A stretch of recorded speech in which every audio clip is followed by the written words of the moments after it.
Empowered your English. Hey everyone, welcome back for another deep dive. We love to unpack all this fascinating stuff so you can be seriously well-informed and maybe drop some knowledge bombs at your next dinner party. Absolutely. Today we're going deep into something that touches so many of us. Okay. The incredible power of yoga for our mental well-being. Sounds great. Now, when you think of yoga, I bet you picture poses and stretches. Yeah. Maybe someone super bendy, in a serene pose. Right. But trust me, there's a whole world of mental and emotional benefits packed into that practice. Oh, yeah, for sure. And that's exactly what we're going to explore I'm together. excited. To make it real, to truly see how this works in life, we're going to look at the inspiring journey of Felicia Robey from Bondi, Australia. Okay. She was living this vibrant, healthy life, and yoga was just part of her routine. Yeah. Keeping her mind and body in sync. Right. But then something totally unexpected happened. Uh-oh. A real turning point that transformed her yoga from just a habit into this profound source of healing. It's often when life throws us those curveballs that we discover the hidden strengths Right? within ourselves and the practices we engage in. Totally. What's so compelling about Felicia's story is how it shows this often underappreciated Yes. mental and emotional dimension of yoga. Okay, so picture this. It's 2017, and Felicia's living this really active life, surfing, hiking, all that good stuff. Wow, sounds amazing. And yoga wasn't just a workout for her. Yeah, It was her way to connect with herself, to find that mind-body balance I like that. in the middle of a busy life. It's that intentional integration of movement and awareness Right. that sets yoga apart, Yeah. While people might be drawn to the physical postures, Uh-huh. the consistent practice naturally cultivates a deeper connection Yes. to one's inner landscape. But then get this, while she was getting ready for her mom's birthday. Oh, wow. A happy occasion, right? Yeah, you'd think so. Out of nowhere, she starts feeling really unwell. Oh, no. This wave of dizziness, nausea, and this intense feeling of fear just washed over her. Oh, that's awful. Can you imagine how unsettling that would be? It sounds incredibly disorienting. Right. Especially when you're expecting a celebration. Yeah. It really highlights how intertwined our physical and emotional states are. Yes. And a sudden shift in one can dramatically impact the other. Totally. And initially, she was completely thrown. Yeah, I bet. She thought it might be a panic attack, which was a totally new experience for her. Wow. So it was really frightening. Of course. But things escalated so quickly, and before she knew it, she was being rushed to the hospital. That rapid progression must have been terrifying. Right. It just shows how important it is to listen to our bodies. Yes. Even when we might initially dismiss symptoms as something less serious. Exactly. And then in the hospital, she gets this absolutely shocking diagnosis. She had a stroke. I was going to say. I mean, think about that. Someone so young, so healthy, Right. experiencing something we associate with a completely different age group. Yeah. It really makes you stop and think. It's a stark reminder, isn't it? Yeah. Of life's unpredictability. Uh-huh. And it also challenges our assumptions about who is at risk for certain health events. It really does. It's like being totally blindsided. There's a Spanish way to say that feeling of shock. Está sorprendido. I like that. It means to be surprised or deeply affected by something unexpected, Okay. often leaving you feeling really unsettled. Yeah. You could say, I was shocked when I heard about Felicia's stroke. It really made me think about how fragile life is. That feeling of surprise and the sudden confrontation with vulnerability Right? can be quite profound. Yeah, It can really shift your perspective on what you thought was certain. exactly. But here's where Felicia's story takes this inspiring turn. Okay. Despite this massive challenge, she found this incredible inner strength Wow. to keep going to navigate her recovery. And it was during this time that yoga became something entirely different for her. Oh, It interesting. wasn't about the physical anymore. Yeah. It transformed into this essential tool for her emotional and mental healing. That's a testament to the multifaceted nature of yoga. Right. It's not just about physical rehabilitation. Yeah. It taps into our innate capacity for healing on multiple levels. Absolutely. And one of the really crucial things Felicia had to grapple with What's that? was learning to let go of control. Oh, yeah, I think that's something so many of us struggle with, definitely. especially when life throws us a curveball. Mm-hmm. We tend to want to hold on tight to try and steer everything. For sure. But sometimes the real strength lies in surrendering. That's deep. There's another Spanish phrase that captures this, dejar ir el control, Okay, I like that. which means letting go of control. Yeah, It's about releasing that need to micromanage everything right. and allowing things to unfold as they will. I see. For example, Felicia had to learn to let go of control. She couldn't control the stroke, but she could control how she responded to it. That's such a powerful insight. It is. The constant striving for control can actually be a major source of stress and anxiety. Yes. Learning to release that grip, Yeah. especially in the face of something uncontrollable like a stroke, can be incredibly freeing Uh-huh. and a vital step in the healing process. So as she began her recovery, Felicia turned back to her yoga practice, Okay. but with a completely different focus. Interesting. What do you mean? It wasn't about achieving advanced poses Right. or pushing her physical limits. Yeah. It was all about gently reconnecting with her body, which had gone through this trauma, Of course. and finding a way to quiet the mental and emotional turmoil she must have been experiencing. That shift in intention is so significant. Right. Yoga, in its essence, is about mindful presence. Yes. After such a traumatic event, that gentle, focused attention to the body and breath can be a powerful anchor, Right. helping to process both physical and emotional sensations without judgment. And she discovered that those slow, deliberate movements, Yeah. combined with that deep, conscious breathing, really helped to release the physical tension Yeah. that had accumulated in her body as a result of the stroke. Right. But even more profoundly, it brought her this incredible sense of inner peace and calm. The breath, as you mentioned, Yes. is such a key element. In yoga, we often focus on long, deep inhales and exhales, which directly influence our nervous system. Interesting. This type of breathing can activate the parasympathetic nervous system, our body's rest and digest response, Okay. which counteracts the stress response Yeah. and promotes a feeling of tranquility. It really highlights how yoga can teach us to tune in, For sure. to really listen to the subtle signals from our bodies and minds, and to understand what we truly need in any given moment. It's that deep intrinsic mind-body connection Yes. that we often overlook in our busy lives. And you know what? There's a Spanish expression that beautifully captures this feeling of inner stability. Oh, tell me. Manter centrado, Okay. which means to stay grounded. I like that. It's that feeling of being anchored and present, Right. no matter what external chaos might be happening around you. Yeah. For example, you could say, in yoga, we learn to stay grounded and calm.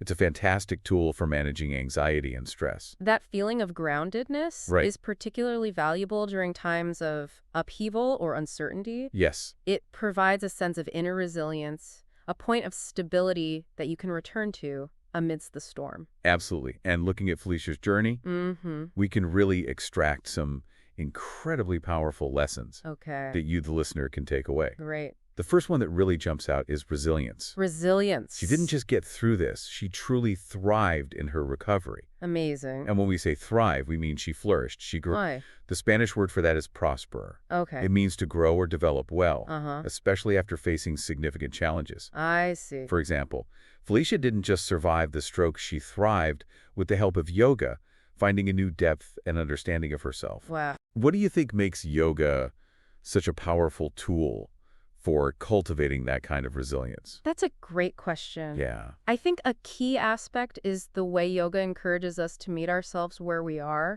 both physically and mentally. Yeah. There are challenging poses, moments of discomfort, Right. but the practice teaches us to breathe through them, Yeah. to observe without judgment. Okay. This ability to navigate difficulties on the mat can build mental fortitude Yes. and a sense of inner resourcefulness that translates to how we handle challenges in our daily lives. That makes so much sense. It's like you're building this internal capacity to cope and to bounce back. Right. And the second big lesson from Felicia's story is self-awareness. Self-aware. Through her yoga practice, she learned to really listen to her body and to understand her emotional needs on a much deeper level. It's such a powerful reminder for all of us Yeah. to pay attention to those subtle cues our bodies are constantly sending us. Absolutely. We often live in a state of distraction, Right. ignoring those internal signals until they become impossible to ignore. Yes. Yoga provides a dedicated space to slow down, to tune in, and to cultivate that internal dialogue. And there's a perfect Spanish expression for this too. Oh, what is it? Escuchar a tu cuerpo, which simply means to listen to your body. Okay, I like that. For example, yoga helps us listen to our body signals. Felicia learned to listen to her body after the stroke, and it played a crucial role in her healing journey. Powerful. It's almost like yoga creates this opportunity for a check-in. Precisely. Right. It's about recognizing those subtle whispers from our bodies, Yeah. a twinge of tension, a shift in breath, Mm-hmm. before they escalate into shouts. Yeah. This heightened awareness allows us to respond more effectively to our needs, Right. both physical and emotional. And the third really important lesson from Felicia's experience is gratitude. Gratitude. Even during her recovery, which must have been so difficult, Of course. she made a conscious effort to appreciate the small victories, the tiny steps forward. That shift in focus from what might feel lost or difficult to what is still present Right? and what progress is being made Yes, is a powerful tool for maintaining hope and motivation during challenging times. totally.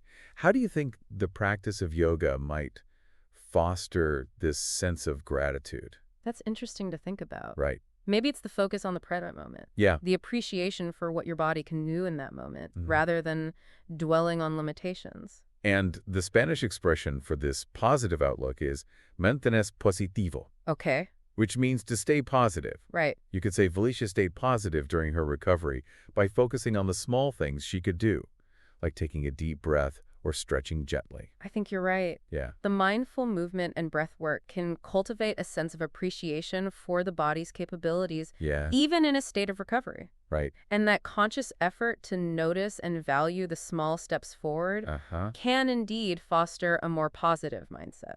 So this brings us to a really important point Okay. for you listening. We've seen how profoundly yoga impacted Felicia's mental and emotional well-being Right, after this significant physical event. right. But there's still this widespread idea that yoga is primarily or even solely a physical activity, Oh, yeah, about flexibility, about getting a good workout. right.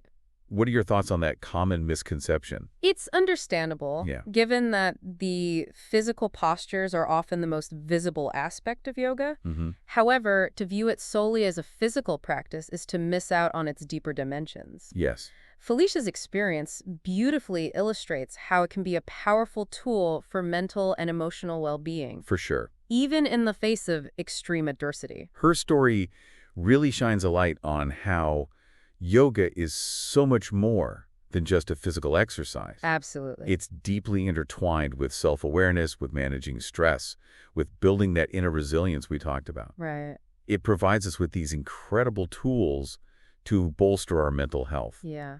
In the same way that hitting the gym benefits our physical health. And it's the synergistic effect of the breath work, Right. the mindful movement and the focused attention. Yeah. That makes yoga such a potent practice for mental Right. well-being. It's not just about passively relaxing. Hmm. It's an active engagement of your body and mind in the present moment. And the fantastic thing is you absolutely don't need to be some kind of yoga expert or incredibly flexible to start experiencing these benefits. I love that. Anyone, regardless of their current fitness level or flexibility, Right. can begin a yoga practice. For sure. The most crucial step is simply to start, Yes. to show up on your mat, and to be present in the moment. That's such an important point. Mhm. There's a misconception that you need to be a certain way to do yoga, Right. but it's truly for everyone. Mm. It's about meeting yourself where you are Yes. and honoring your body's current capabilities. Right. There's another Spanish expression Oh, yeah. that really emphasizes this focus on the here and now. Okay. Estar presente, which means to be present. Right. It's about anchoring yourself in this very moment Mm, without getting carried away by thoughts of the past or anxieties about the future. yes. You could say yoga helps us be present when you're practicing. You're focusing on each inhale and each exhale, each sensation in your body. That ability to cultivate present moment awareness is a cornerstone of mindfulness. Yes? And it has significant ripple effects for our mental health, Mhm. reducing rumination, lessening anxiety, Right. and fostering a greater sense of peace. So as we reflect on Felicia's remarkable journey, Yeah. it really underscores this powerful truth. What's that? Yoga is an incredibly potent tool that extends far beyond just the physical postures. Absolutely. It's a path towards emotional and mental healing, Mm-hmm. towards building resilience, Yes. and towards cultivating a much deeper understanding of ourselves. It's about nurturing that inner strength. Yes. And developing the capacity to navigate the inevitable ups and downs of life with greater clarity. Right. with more equanimity Mm-hmm. and with a sense of groundedness. Absolutely. And if you're listening to this right now, and even a tiny spark of curiosity has been ignited within you about exploring yoga, we wholeheartedly encourage you to take that first step. Yeah. You don't need any fancy equipment or years of experience, Right. just an open mind and a willingness to explore. Consider trying a beginner-friendly class. Yes. Either online from the comfort of your own home or at a local studio. There are so many different styles of yoga, so explore a few to find one that resonates with you. Remember, your yoga journey is a personal exploration. It is. Not competition or a race to achieve some perfect pose. Of course. It's a wonderful way to dial down the stress boost, your overall well-being, Yeah. and reconnect with that deeper part of yourself. And you know what? There's a Spanish saying that kind of fits here. Okay. Although it's not directly about yoga, poco a poco se llega lejos, which means little by little, you go far. Yeah, I like that. It's about the consistency of practice, not the integrity, Yeah. especially when you're focusing on the mental health benefits. That's a perfect analogy. Yeah. Even small, consistent efforts can yield significant results over time, both on and off the mat. Well, thank you so much for joining us for this really insightful deep dive. Of course. We truly hope that Felicia's inspiring story has resonated with you, and perhaps even sparked a new perspective on the power of yoga. It's a powerful testament to the human capacity for healing and growth. Right. And how practices like yoga can facilitate that transformation. We would love to hear about any experiences you might have had with yoga Yeah. and how it's touched your life. And if you're keen to learn more about how yoga can help you find greater balance and inner peace, we've gathered some helpful resources that you can find in the description of this episode. Great. And as you move through your day, please carry this thought with you. Peace begins with you. A beautiful and empowering thought to carry forward. Thanks so much for diving deep with us today, everyone. Until our next exploration.